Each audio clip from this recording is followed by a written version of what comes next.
السلام عليكم ورحمة الله وبركاته. هذه السلامي maanta waxaan idin wado waa qiso ku dhacday gabar Soomaaliyeed eeda arxan la arki jiray laakiinse maanta waxaan maqlaynaa hawaryar arxan laay ma fahamteen inkastoo bini'aadanka aysan isku mid ahayn haddana waxaa jiro kuwa qaar oo naxariistii dhan ka guurtay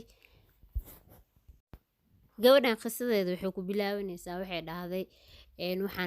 waxaan ahaynay famil aabaheygii hooyadeedii markaas dhow isguursadeen oo anigin markaas adduunyada aanan joogin ayaa aabaheygi wuxuu ku geeriyooday shil gaari ah marka gaariyaa laga doontay wuuna dhintay meeshaasuu ku dhintay marka hooyadeedii keligeeda soo hartay aniga uurkeygii lahayd markaas xaamilaya ahayd oo ma aragtay waxaaba soo dhawaaba xilliga an la ii dhala rabay waxaa iiga sheekeysiya dhahda ayeedeeda marka hooyo markii uu aabahey geeriyooday hooyo waxay soo aaday guri ayeeyo agteeda ku dhashay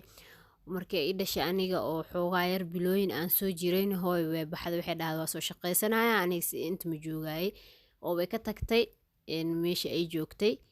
waxay soo aaday Sacuudi dalka Sacuudi Carabiya ayay soo aaday halkaas ayay shaqo ka soo doonatay oo aniga ayeedeeda iiga soo tagtay ayeedeedii wax sidaas u dheernay ma sii nooleen adiga anoo 5 jir meelahaas ahaa ayay geeriyootay ayeeyo markii ayay geeriyootay habaryarteedii oo hooyadii walaasheeda isku hooyo isku aab ay yihiin ayaa ma aragtay imaaday guri ayeeyo markii ayay dhimatay waxayna aragtay aniga kaliya oo joogo marka waa lay soo kaxeeyay ilan ayeeyo markay geeriyootay habaryarteeda ayeeyo u imaad geerida ayay markoo dhamaaday kadibna oo dadkii ka kala baxeen oo marka aniga meesha ku soo haray aniga isoo kaxeysatay habaryarteeda marka adeeradeed xitaa way imaadeen oo way u diiday inay isiiso adeeradeeda waxay dhaheen oo aabahey la dhashtay gabadha anagaa wadaneyno habaryarteedana waxay dhahday hooyadeeda igala soo dardaarantay oo Sacuudi joogto waa isla xiriirnaa mar waliba isla xiriirnaa oo anigaa kaxeysanayo oo way yar tahay marka sidaasay ugu daayeen habaryartay u daayeen habaryarteed way soo kaxeysatay gurigeeda ay keensatay marka meeshaasay nolosha mugdiga ahayd halkaas ay iiga bilaabamaysaa nolol ma la dhihi karo midaas waa nolol jaxiim ah marka qofkii soo mar baaheed dareemi karo qofkii hooyo aan la nooleen ayaa dareemi karo habaryaryaasha waxaa la dhahaa waa hooyo labaad laakiinse kuwa qaaraa waxaa jiro dadka ka naxariis badan kuwa qaaroo naxariis dhan aanan lahayn ayaa jirto ay leedahay oo nolosheeda halkaan ayay ka bilaabmaysaa aniga oo 5 jir ah oo ayeedeedii geeriyootay oo ma aragtay habaryarteedii isoo wadatay markaas guriga habaryarteedii aan jooga habaryarteed maalintaas ilaa iyo intaan kasoo weynaanay maalin walba waxay dhihi jirtay qumaye hooyadeeda ka carartay aabaheedna wuu ka dhintay hooyadaada way kusoo tuurtay adigoo yare ku xoortay adigoo yare ayeedaada kuugu saladay sidaasay dhihi jirtay dhahday oo hooyadeeda xitaa cuqdada iga gelisay hooyadeedii hal maalin xitaa salaamu calaykum telefoon iskama dhihinay dhahday oo lama hadlin marka mar waliba waxay dhihi jirtay way ku nacabtaa hooyadaada way ku nacbantahay kuma soo xiriiriso makaa war hayso inaa nooshahay inaa dhimatay hadda oo ma aragtay ku qala xitaa cid ogaan karta ma lahan sidaasay mar waliba dhihi jirtay oo guriga oo habaryarteeda wuxuu ahaa guri iska weyn oo nimcad iskiiga dhex jiraan oo ilmo badan ay haysato oo 3 gabdhood iyo 2 wiil ay haysatay oo markaas waxbarasho u dhiganayeen wiilasheeda iyo gabdhaheedaba aniga markaas guriga la ii joojiyay waxbarasho la ima geenin dugsi la ima geenin marka ilma alif leey waa noqon kariye dhahday markaas la ima geenin dhahday markaan la noolaa dugsi oo xaafad ku yaalo ayaa ilmaha dariska u raaci jiray dhahday oo alfax maalaha soo babaran jiray oo dhagta ka soo maqli jiray laakiinse wax cashir caadi ah leemsiin jirin markaas waa yaraa soo marka habaryarteedii markaa agteeda imaaday oo maalin walba madaxsa iiga kombinaysay oo ficeegii xitaa aan ka haray oo ma aragtay shaqaalaha guri u joogto ninkeeda nin maqan oo ahaayo oo ilaahay xoolo siiyo hanti haysto dibadahaas ku maqan oo sanadkiiba maroo iska imaan jiray oo asiga waxba ma ka warhaayo guriga noloshiisa iyo wixii dhan ma ka warhaayo sanadkii maroo imaanaa 2 bil camal oo jooga wuu bixi jiray marka inta yaroo joogo wuxuu dhihi jiray gabadhan maxaa waxbarasho la'aan loo dhigay gabadhan maxay tahay waxbarasho la'aanta ay guriga joogto markaasay dhihi jirtay tan waxbarasho uma soo jeedo waxbarashana marafta lacagta leenaga khasaarinaya kac wax ii soo qabo waa imadaalinaysa ani asi jaanis babniskeysiineysabo oo abtigeyga oo aayadeeda qabo marka sidaas wixii nolosha ay ahaatay waan soo yara weynaaday markaa soo yara weynaaday inta aan kasoo weynaanay dhan shaqaalaha guriga joogtay oo ilmaheediin waxbarashay dhiganayeen ayadan guriga sidaas u joogtay shaqaaladan cuntada iyo wax walba sameynaysa anigan adeega banaanka laga rabo la ii dirdiray jiray mar waliba waxaan ahaa shaqaale labaad aniga markasta waxaan ahaa shaqaale labaad adeega banaanka loogu baahan yahay ayaa la dirsan jiray shaqaaladii way baxday shaqaalada marka aan soo yar weynaaday waa la diray oo habaryaraa waxay dhahday gabadheedii ii soo weynaatay cunto karin markaas soo bartay xoogaa 12 jir markaas meelahaas markaas soo gaaray ayaa gabadhi shaqaaladii waa la diray baxay dhahday adi sanad waliba mar waliba shaqaalooyinka way baxayeen tokoleenta alkeen jirta mar waliba sidaas ay ahaan jirtay tokadan shaqaale kaleente lama keenin oo mid u dambeysay ayadaa buburisay ayadoo shaqadeeda wadato hoosheeda haysato ayay waxay dhahday gabadheeda markaan cunto karin ii baratay bas waa shaqaalo kale uma baahniye iska bax shaqaaladii joogto way iska dirtay halahaas lacagta ay siin jirtay si ugu soo haro ma fahamteen marka gurigan guri yar ma ahan waa guri weyn oo villa ah oo ilaahay hadduu ku roon yahay oo qof dhaqaalaha haysta leh yaa marka waxay sidaa ahaatay shaqaaladii way baxday anigiyaa guriga waxaa ka noqday shaqaalo gabdhihii oo way markaaseeti oo markii ani oo yaraa ayagan iskuul iyo wax ay dhigan jireen iyo kuwa kaleentan dugsi wax ay dhigan jireen iskuulaad kuwa qaarna iskuulka way dhameeyeen oo jaamacadeeb galeen 2 gabar iskuulka dhameeyay jaamacadeeb u bilaabayeen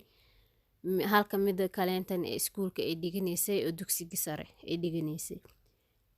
wiilashan sidoo kale mida wax dhiganayay iskuul midna jaamacada oo markaas bilaabay anigana dugsi leyma geenin oo iskuul leyma geenin oo waxbarasho bataatanbo ummiyanka ahay oo gabar dariskan saaxiib lama ihi oo banaankaas uma baxo oo ilaahay hadduu ku roon yahay banaanka inaa wax ka soo gado adeeg mooyaane iyo dukaamada oo xaafadaha ku yaalo xaafadaha xitaa dukaamada way ka fog yihiin oo xaafad meel ka fogsanaa aad degannahay oo meel oo dukaaman ku yaalaan oo u dhow ma degani dukaamada xaafadeed bas le meel u dhow mooyaane suuqa kor oo qudaarta subaxdii hore haddii la baxo nus saac ka badanaa loo soconaya dhahday oo dadka qaar waxay raacanayeen basaska oo waxa oo dadka badan wada koraayaan oo lacagta la bixinayo aniga baska ma kori jirin luglen ku aadi jiray suuqa luglen ku soo laaban jiray guriga markii sidaa ahayd suuqaaseed adeega aan ka keeni jiray iyo xaafadaha aan kasoo wixii oo banaanka loogu baahan yahay oo dhamaado cusub iyo caleen waxyaabahaas inaan kasoo gadgado mooyaane gabar oo maaragtay maba is aqooni jirno saaxiib dhan maba laheenbo oo maba aqaaniba saaxiib hadduu ilaah ku roho dugsi qur'aan leyma barin oo iskuulka leyma barin cuqdadaas anoo iigu jirto habeen iyo maalin qaylal iiga dawado oo hadduu ilaah ku roon yahay xiliyada ciidihii oo kale markii la gaaro ayaga ay baxayaan banaanka awtina aadayaan anigin gurigii laygu dhaafayo lay dhahayo gurigaaneti joog oo shaqee oo cuntadaaneti noo kare oo hadhow markaa soo laabanana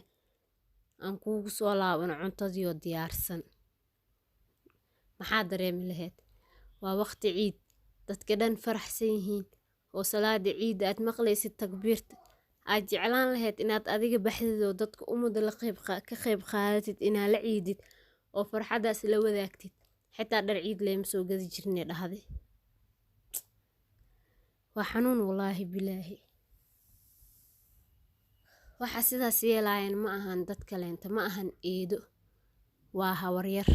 waa hooyo labaad yaa waxa sidaas yeelaayo gabdhaheeday ka xigsan jirtay oo gabdhaheedii horumar la jeceshahay oo gabadhan hawaryarta ay u tahay ma gabadheed ma ka mid ah miya maya shaqaale u tahay ayaga ma xisaabsana shaqaale camal ay u tahay oo dhar ciid looma soo gado oo hadday xanuunsan tahay daawo looma soo gado kaniini yaroo farmashiida kasoo gada la dhahaa oo isbitaal looma quuro hadduu ilaahay kuu roon yahay dhar looma quuro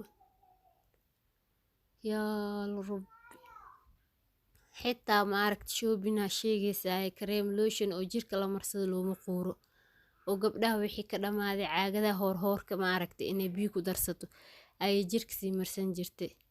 oo dhar baatiyaal oo wax ma qabto kuwa oo gabdhaheed ka caddaadeenee nacaan yaa aa la siin jiray kuwaas ay gashan jirtay calool xumo ma tahay mise ma ahan adigoo agoon ah aabbahaa kaa dhintay adigoo yar hooyadaadan aadan arkin adigoo yar oo cidaaneed kusoo dhex kortay famil ahaan u haysatid cid kaloo famil iyo qaraabe ay taqaano malahan bataatanba cid kale oo taqaano malahan cidaas unbay ku dhex jirtaa familka mararka qaar waxaa imaada hawaryarteedii labaada imaado oo magaalada ka baxsan imaado markay suuq soo aada camal ay hal mar lugta kusoo dhufanaysa laan bas u imaanay weyna kasii dhaqaaqaysaa oo lama joogaysa xitaa oo xaalkeeda mooreysanayso oo meelay kala xiriirta malahan haddii dhihi lahayd xitaa hawaryartan kaleentaa raacayaa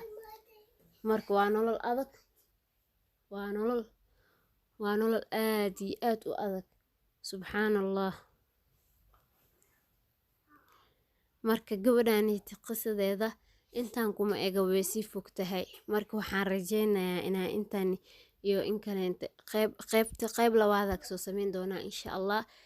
haalahan ha inoogu ekaato baarti 1 baarti 2 ayaan idin soo wadaa insha allah